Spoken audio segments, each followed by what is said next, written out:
Station વિસ્તારમાં સંજયભાઈ મારડિયા છે એ પોતાને ઈંડાની લારી પર ગયેલા અને એ દરમિયાન ઈંડાની લારી પર આ કામના સામાવાળા છે ભરતભાઈ ગઢવી એમને ઓળખતા હતા અને એ બાબતે બોલાચાલી થતા અને ગઢવી લોકો બહુ ફાટી ગયા છે એમ કહીને વાતચીત થઈને એમાં ઉગ્ર બોલાચાલી થઈને એના અનુસંધાને આ કામના સામાવાળા છે ભરતભાઈ ગઢવી એમને પોતાના નિફામાંથી ચક્કુ કાઢીને એમના પેટમાં મારીને ઈજા કરેલી.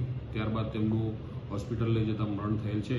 આ બાબતે ભક્તિનગર પોલીસ સ્ટેશનમાં 302 મુજબનો ગુનો દાખલ કરેલ છે અને વહેલી સવારે ઉપરોક્ત ગુનાના આરોપીને અટક કરવામાં આવે છે. 2-3 વખત ઘા મારેલા અને અંદર પેટના ઊંડાણના ભાગે ઘા થવાના કારણે એમનું મૃત્યુ થયું છે.